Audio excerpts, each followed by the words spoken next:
Hello बच्चों, जीकेम free cam channel में फिर एक बार आप सबका स्वागत है। आप में से बहुत सारे बच्चों का क्वेरी था कि रिवीजन कैसे करना है। बच्चों, तीन चीज़ बहुत इंपॉर्टेंट होती है कोई भी सब्जेक्ट को समझने के लिए और उसे याद रखने के लिए और उसी सब्जेक्ट के रिलेटेड एग्ज़ाम देने के लिए। एक होता है अंडरस्टैंडिंग एंड रिमेंबरिंग, दूसरा होता है कि जो हमने रिमेंबर किया है उसको रिटेन कैसे करना है, यानी कि रिटेनिंग, और थर्ड होता है रिकॉलिंग, यानी कि हमने जो अंडरस्टैंड कर लिया, हमने जो रिमेंबर कर लिया, याद रख लिया है, उसको लंबे अरसे तक याद रहा है हमें, यानी कि रिटेन भी हो चुका है, और उसके बाद अब उसको रिकॉल कैसे करना है, जिसको कहते हैं रिकॉलिंग। तो remembering, retaining the data and recalling the data, ये तीन चीज़ बहुत ही इम्पोर्टेंट होती है कोई भी एग्ज़ाम में अच्छा स्कोर करने के लिए। और ये तीनों टेक्निक जिनको आ गया वो बच्चा, चाहे उसका आईक्यू लेवल कम हो या ज़्यादा हो, तो भी वो हमेशा अच्छी रैंक लेके आता है। तो बच्चों, जितने भी रैंकर्स हैं या आपको लग रहा है कि कोई बच्चे हाईली इंटेलेक्चुअल है, तो भगवान ने उनमें और आप में मेमोरी सेम दिया हुआ है, लेकिन हमारे पास जो दिमाग है, जो मेमोरी है, उसको कैसे यूटिलाइज करना, उसके ऊपर आधार होता है कि हम हमारी मेमोरी, हमारे माइंड को कितना यूटिलाइज कर पाते हैं, उसका कितना बेनिफिट ले पाते हैं। फॉर एग्जाम्पल बच्चों, रिवीजन ट्रिक्स के बारे में डिस्कस शुरू करने से पहले एक छोटी सी बात से मैं शुरू करूंगा कि फॉर एग्जाम्पल अगर मैं आपको कहूं कि जब आप स्टैंडर्ड 9th में थे, when you were in standard 9th, उस वक्त आपके क्लास में जो रोल नंबर 8 था उसका क्या नाम था आप जानते हैं? तो आप कहोगे कि सर मुझे मेरा खुद का भी रोल नंबर याद नहीं है, तो मैं 8 नंबर वाले को कैसे याद रख पाऊंगा। यानी कि आपको नंबर याद रखने में बहुत ही दिक्कत आती है। फिर मैं कहूं कि इनका नाम शिवानी था, तो आप कहोगे कि सर अब थोड़ा बहुत याद आ रहा है लेकिन एग्जैक्टली याद नहीं आ रहा है। यानी कि आपको अल्फ़ाबेट नंबर की कंपेयर में थोड़े से ज़्यादा याद रहते हैं।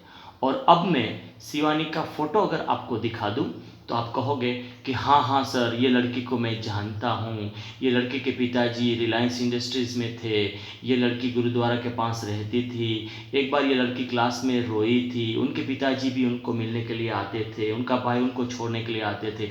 यानी कि सारी कहानी आपको याद आने लगेगी। क्यों? जब मैंने आपको उसका इमेज दिखाया। तो बच्चों, हमारा जो ह्यूमन माइंड है वो बना ही है इमेज के लिए।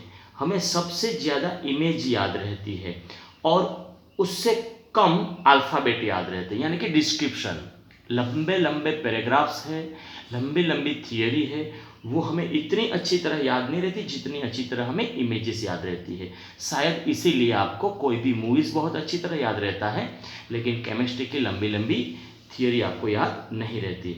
और सबसे कम याद रहता है नंबर्स। इसलिए आपको अगर पूछा जाए what is the plank constant, what is the Avogadro constant या कोई भी कांस्टेंट, तो आप कहोगे कि वो याद नहीं आता। और हमारा ह्यूमन माइंड बना ही है इमेजेस के लिए, लेकिन हमें हमारा सिलेबस कवर करने के लिए, स्कोरिंग करने के लिए इसको भी एनी हाउ हमें इसको भी रिमेंबर तो करना पड़ेगा, इसको याद तो करना पड़ेगा। तो उसको याद करने के लिए जो टेक्निक है, उसी टेक्निक को कहा जाता है रिवीजन, राइट। अब रिवीजन हर बच्चे का अलग अलग तरीके का होता है। तो मैं यहाँ पर जो भी ट्रिक्स आपको बता रहा हूँ वो बहुत सारे बच्चों के साथ कंसर्न करने के बाद, उन बच्चों के रिजल्ट ऑब्जर्व करने के बाद, जो बच्चे रैंकर्स हैं, जो बच्चे अव्वल नंबर लाते हैं चाहे कोई भी एग्ज़ाम हो उसके अंदर, उनका जो रिवीजन ट्रिक्स होता है वही ट्रिक्स मैं यहाँ पर डिस्कस करने के लिए जा रहा हूँ। तो बच्चों, सबसे पहले मैं यहाँ पर एक चीज़ लिखूँगा कि मान लीजिए कि आपका एकेडमिक ईयर आपका एकेडमिक ईयर जान से शुरू हो रहा है, राइट। 1 जान को आपका एकेडमिक ईयर शुरू हो रहा है। हालांकि जनवरी में नहीं शुरू होता है, फिर भी फॉर एग्जाम्पल हम मान लेते हैं कि 1 जनवरी को आपका एकेडमिक ईयर शुरू हुआ है। तो 1 जनवरी को आपने कोई भी एक चैप्टर स्टार्ट किया, कोई भी एक चैप्टर आपने स्टार्ट किया। अब वो चैप्टर आपका स्टार्ट करने के बाद 7 जान को कंप्लीट हुआ। कब कंप्लीट हुआ? 7 जान को। तो अब मैं लिख रहा हूं यहां पर 7 जान। तो 7 जनवरी को आपका चैप्टर खत्म हुआ। जिस दिन आपका चैप्टर खत्म हुआ बच्चों, उसी दिन पहले आपने चैप्टर कैसे खत्म किया? एक थियरी आज याद रखी, एक थियरी कल याद रखी, एक थियरी परसों याद रखी। ऐसे करते करते पर डे 1 और 2 थियरी करते करते आपने 7 डेज के बाद चैप्टर खत्म किया। अब 7 जन के रोज जो चैप्टर खत्म हुआ, उसी दिन, जिस दिन चैप्टर आपके क्लास में खत्म होता है, स्कूल में खत्म होता है, एकेडमिक में, या आपके खुद के प्रयास से खत्म होता है, सेल्फ स्टडी से, उसी दिन एंटायर चैप्टर का आपको रिवीजन करना है। एंटायर चैप्टर का आपको रिवीजन करना है। अब ये चैप्टर का रिवीजन कैसे करोगे? ये पूरे चैप्टर का रिवीजन बच्चों आप एवरी थियरी है उसका बुलेट पॉइंट के फॉर्म में, बुलेट पॉइंट यानी कि फॉर एग्जांपल मान लीजिए कि कोई एक थियरी है कि characteristics of group number 2 element. तो ग्रुप नंबर 2 एलिमेंट की जो भी कैरेक्टरिस्टिक्स है उसको 1 by 1 पॉइंट में लिखना है। पूरा डिस्क्रिप्शन नहीं लिखना है, पूरा चैप्टर नहीं लिखना, लेकिन पॉइंट में लिखना है। तो एक बार पूरा चैप्टर को लिख के बाय राइटिंग रिवीजन करना है। कब? 7 जान को। अब 7 जान के बाद नेक्स्ट 14th जान जब आएगा, यानी कि 14th जनवरी को, अब ये 7 जनवरी को ये चैप्टर छोड़ देना है। अब आपको जो भी नया चैप्टर है उसके प्रिपरेशन में लग जाना है। लेकिन नेक्स्ट संडे या नेक्स्ट मंडे या नेक्स्ट ट्यूसडे जो भी डेट आ रहा है, उस दिन 14th जान को आपको अर्ली मॉर्निंग, आपका जो मॉर्निंग सेशन का स्टडी टाइम है, उसमें सबसे पहला काम करना है, ब्रश हो जाए, स्नान हो जाए, आपका जो भी नित्य क्रम है, पूजा पाठ जो भी है हो जाए। उसके बाद सबसे पहले आपको 3 आवर्स निकालनी है। कितनी निकालनी है? 3 आवर्स।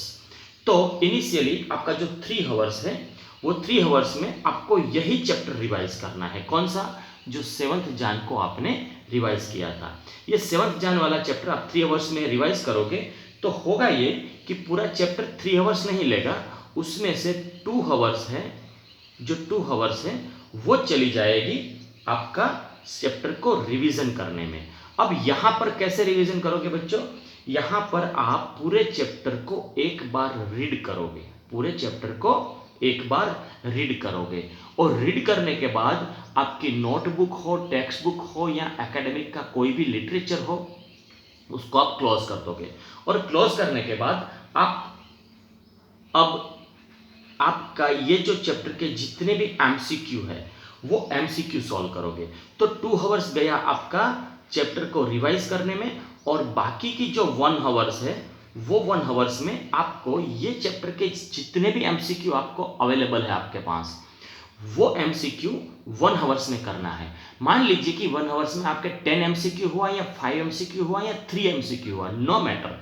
आप कभी ये टारगेट मत बनाइए कि मुझे ये रिवीजन में मिनिमम 30 एमसीक्यू तो करना है। आप टाइम का मैनेजमेंट कीजिए कि 1 आवर्स में दूंगा और 1 आवर्स में मुझे जितने भी एमसीक्यू होता है करना है, राइट। तो ये एमसीक्यू कीजिए। अब एमसीक्यू जब आप करोगे, मल्टीपल चॉइस क्वेश्चन करोगे, उस वक्त आपको वापस कोई ना कोई ऐसी चीज होगी कि याद नहीं आएगी। अब नहीं याद आती तो वापस आपका नोटबुक खोलना है और वो देख लेना है कि चलिए ये क्या था।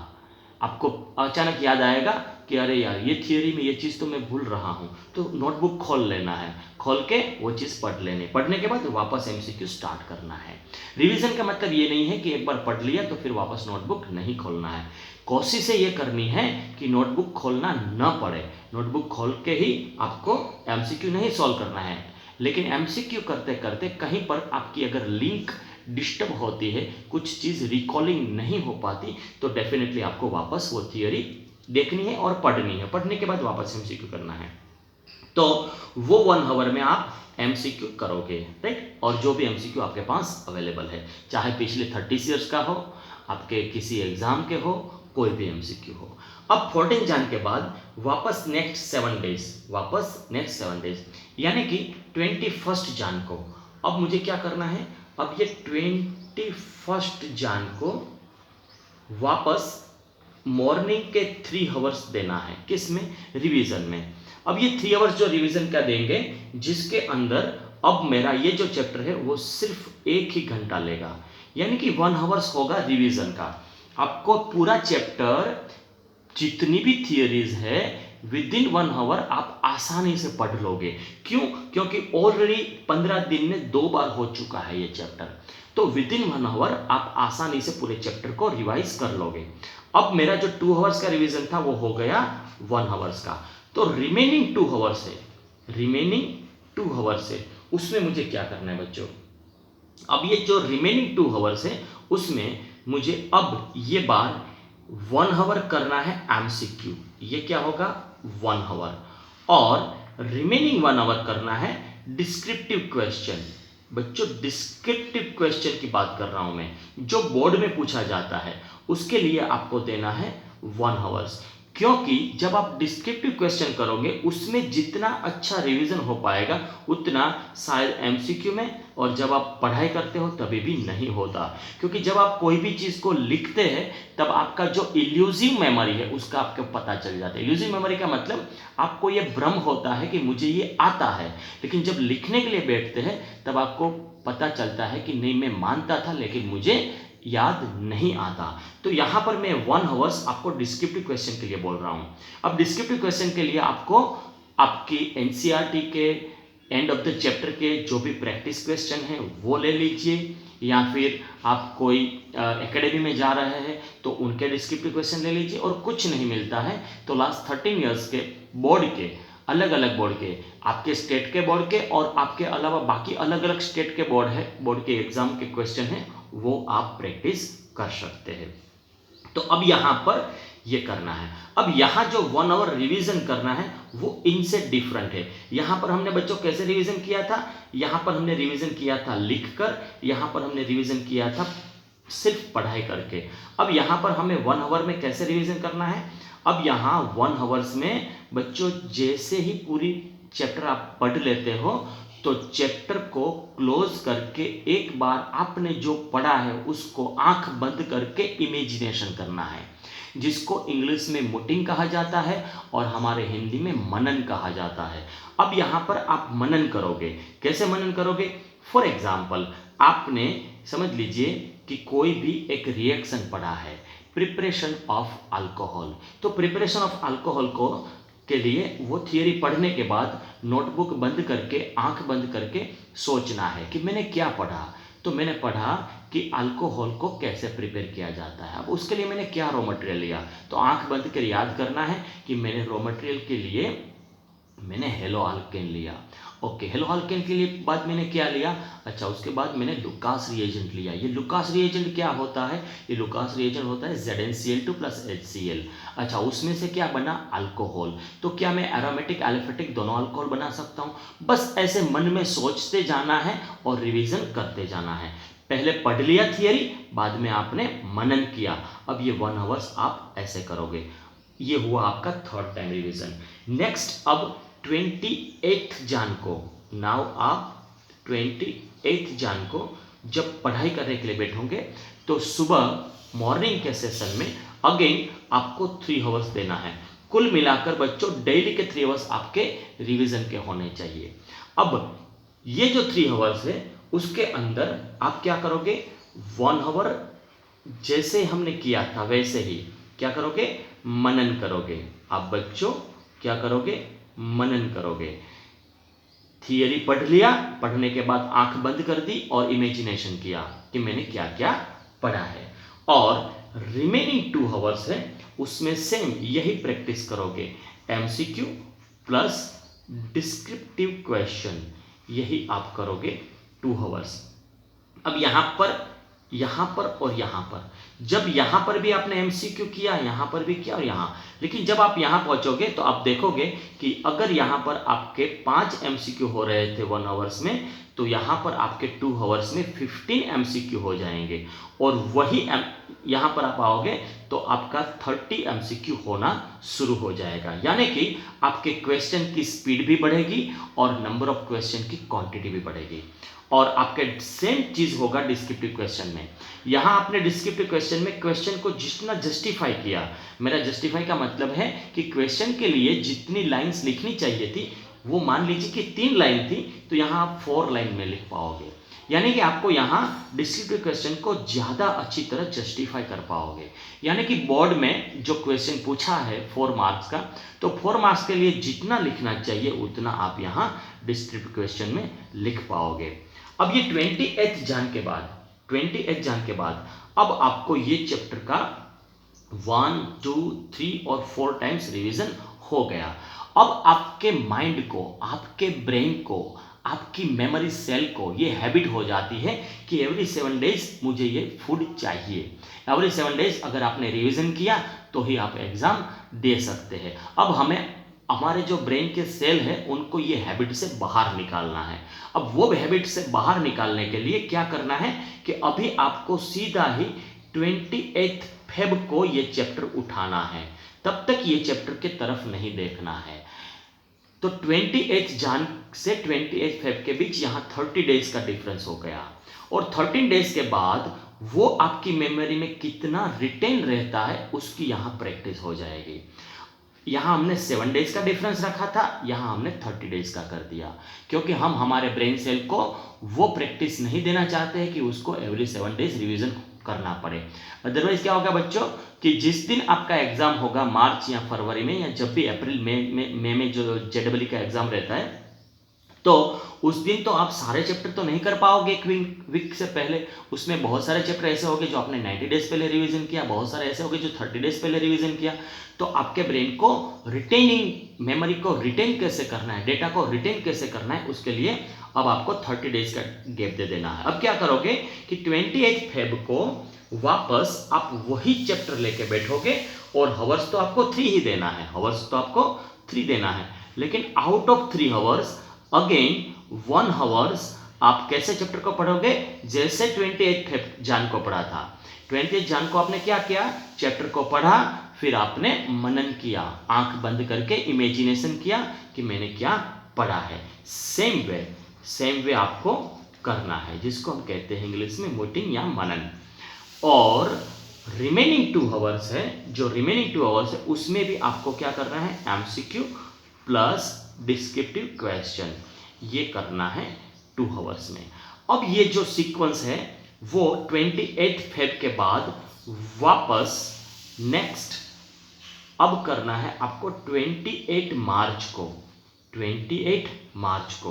अब 28 मार्च को 30 डेज के बाद वापस यही चैप्टर का आप 3 आवर्स दोगे, और यही 3 आवर्स में 1 आवर ही हो जाएगा आपका रिवीजन का। हालांकि यहाँ अगर आपका 1 आवर होता है, यहाँ आधे घंटे में भी बच्चों रिवीजन हो जाएगा। आपकी सारे के सारे नोट आप with in half hours revise कर लोगे। वेल एंड गुड, अगर हाफ आवर्स में हो जाते हैं तो आपको एमसीक्यू और डिस्क्रिप्टिव क्वेश्चन के लिए ज़्यादा टाइम मिलेगा, राइट। तो यहाँ पर आपने वापस सेम सीक्वेंस ओबे किया, लेकिन अब क्या करना है बच्चों कि अब आपको एमसीक्यू और डिस्क्रिप्टिव क्वेश्चन यहाँ नहीं करना है। अब यहाँ पर आप क्या करोगे, आप खुद आपके एग्जाम लोगे, आप खुद यहाँ पर आपके एग्जाम लोगे। कैसे, आप एमसीक्यू और डिस्क्रिप्टिव क्वेश्चन का एक सेट बनाओगे। एक ऐसा सेट होगा जिसके अंदर बोर्ड पैटर्न के हिसाब से, जो एनसीईआरटी बोर्ड है उसके पैटर्न के हिसाब से नंबर ऑफ एमसीक्यू होंगे और नंबर ऑफ डिस्क्रिप्टिव क्वेश्चन होंगे, और वो पेपर विद इन 2 आवर्स आपको सॉल्व करना है। तो 2 आवर्स के अंदर ये चैप्टर तो ये क्वेश्चन तो 3 आवर्स के मुताबिक होगा।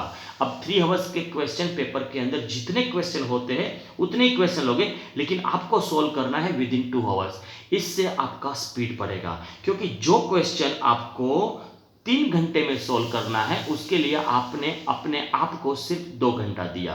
तो अब यहाँ पर आपने एक कोई भी क्वेश्चन का सेट उठा लिया, और बच्चों मार्केट में बहुत सारी डेली प्रैक्टिस प्रॉब्लम की क्वेश्चन की पूरी बैंक मिलती है, वो कोई भी एक किताब ले लीजिए और उसमें आपने जो किया है वही चैप्टर के बहुत सारे डिस्क्रिप्टिव और मल्टीपल चॉइस क्वेश्चन मिल सकते हैं, तो वो ले लीजिए और उसकी आप प्रैक्टिस कीजिए। और प्रैक्टिस कैसे कीजिए? Just as a exam. और ये एग्जाम में आपको ठीक उसी तरह आपका स्टडी रूम का या स्टडी प्लेस का माहौल बनाना है जैसे आप बोर्ड में बैठे हो। यानी कि ये जो 2 घंटा है वो 2 घंटा ना तो आपको पानी पीने के लिए खड़ा होना है, ना तो आपको कोई डिस्टर्ब करने वाला होना चाहिए। बोर्ड में जैसे बैठते हैं वैसे टेबल और चेयर लेके बैठना है, और बोर्ड में आपको जो मिनिमम चीज़ दिया जाता है वही अपने आसपास चीज़ रखना है, कोई डिस्ट्रैक्शन नहीं होना चाहिए, और पूरा एग्जाम का एनवायरनमेंट बनाकर यहाँ पर आपको सॉल्व करना है। अब क्या होगा बच्चों कि अब ये 2 बार हो गया, ये 2 बार हो गया। अब मैं यहाँ 90 डेज का डिफरेंस दूंगा। Now I will take 19 days, और ये 19 डेज के बाद मान लीजिए कि 28 March two 28 April, 28 April to 28 मई और 28 मई टू 28 जून, यानी कि यहाँ पर 28 जून। तो मार्च, अप्रैल और मई, राइट, 28 मार्च टू 28 अप्रैल 30 डेज हो जाएगा, 28 अप्रैल टू 28 मई 60 डेज हो जाएगा, 28 मई टू 28 जून। ठीक है बच्चों, एग्जैक्टली 28 जून आएगा। तो यहां पर 28 जून को अब क्या करना है बच्चों? अब आपको ये चैप्टर का रिवीजन के लिए 1 आवर्स नहीं देना है, ये चैप्टर के रिवीजन के लिए 1 आवर्स नहीं देना है। अभी आपका रिवीजन ही आपका क्वेश्चन हो गया, यानी कि 3 आवर्स जो आप दोगे, एंटायर 3 आवर्स में आप एमसीक्यू और डिस्क्रिप्टिव क्वेश्चन करोगे। अब यहां पर एमसीक्यू और डिस्क्रिप्टिव क्वेश्चन के लिए आपने 3 आवर्स दिया है, यानी कि बोर्ड में जितना टाइम दिया जाता है उतना ही टाइम दिया है, लेकिन यहां आपकी पैटर्न थोड़ी सी चेंज होगी। कैसे चेंज होगी? बोर्ड में 3 आवर्स के लिए जितने क्वेश्चन दिया जाता है उससे एग्जैक्ट डबल कितना करोगे बच्चों आप? यहां पर ये जो एमसीक्यू और डिस्क्रिप्टिव क्वेश्चन है वो डबल होंगे। बोर्ड के पैटर्न में जो है, मान लीजिए कि बोर्ड में 3 आवर्स में 20 एमसीक्यू क्वेश्चन दिया जाता है, तो आप यहां 40 एमसीक्यू का एक सेट लोगे अपने हाथ में। बोर्ड में 10 डिस्क्रिप्टिव क्वेश्चन दिया जाता है, आप 20 डिस्क्रिप्टिव क्वेश्चन का एक सेट लोगे। अब आपको 3 आवर्स में 6 आवर्स का काम दिया गया है, और विद इन 3 आवर्स आप उसको सॉल्व करने की कोशिश करोगे।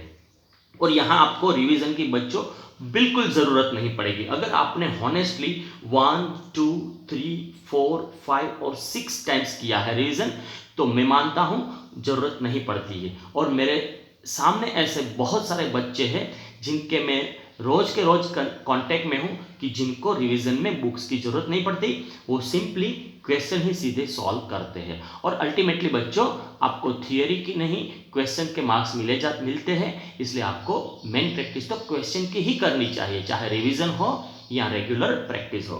तो यहां पर आप क्या करोगे कि आपने 6 आवर्स में जितने क्वेश्चन सॉल्व किए जाते हैं वो क्वेश्चन 3 आवर्स में सॉल्व किया।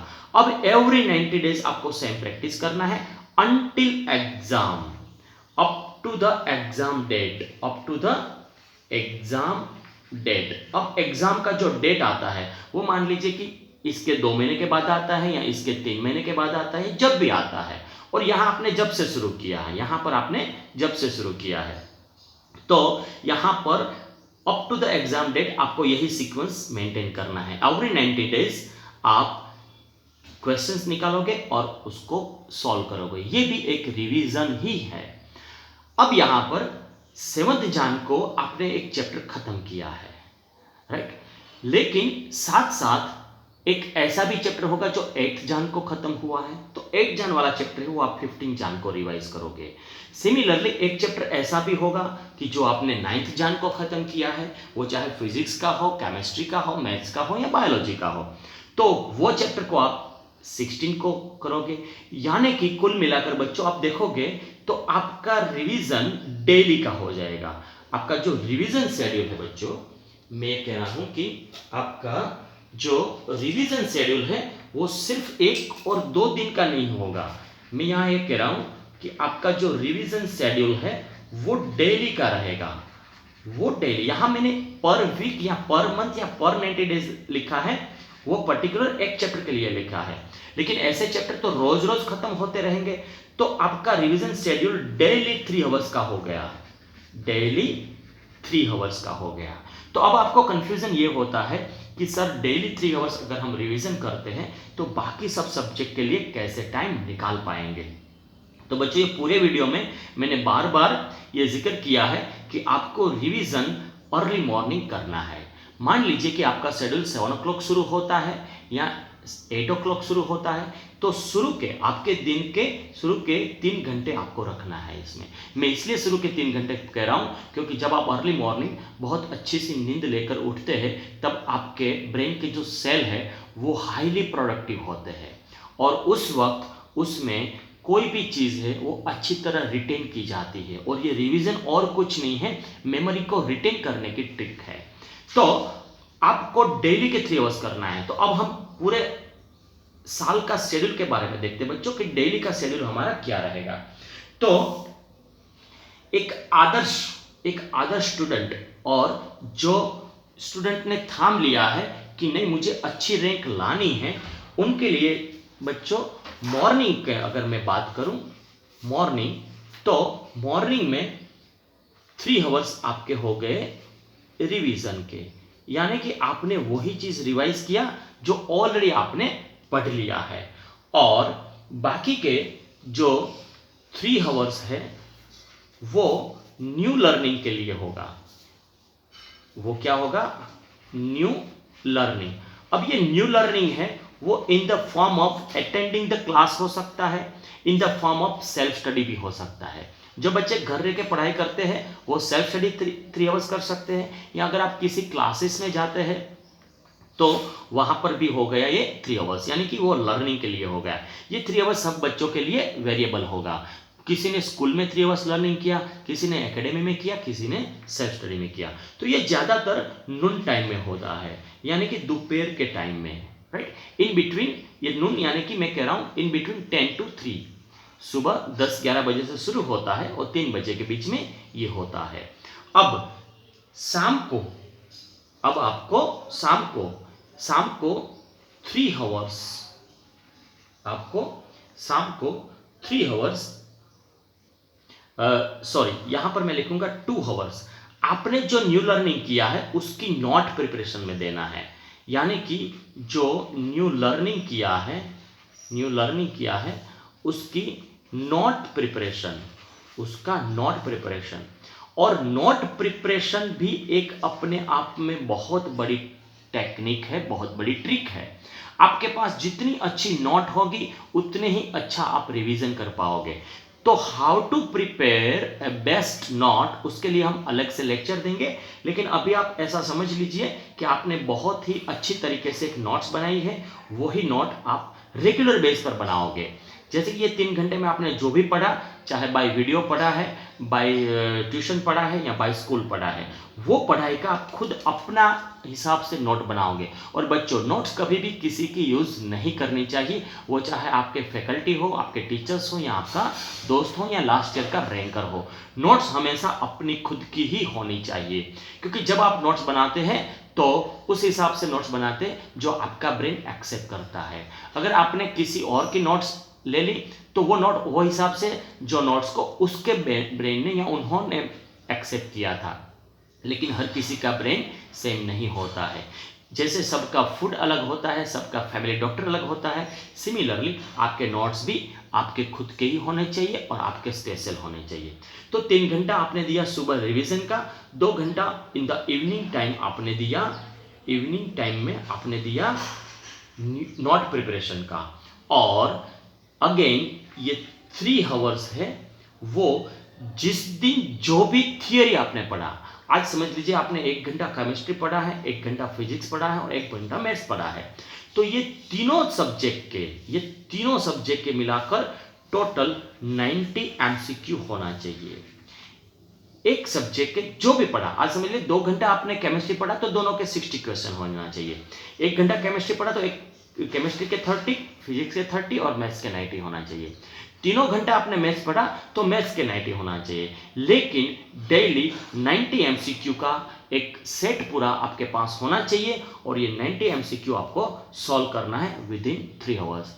हाउ टू सॉल्व एमसीक्यू, उसके लिए भी बच्चों हम अलग से एक वीडियो देंगे।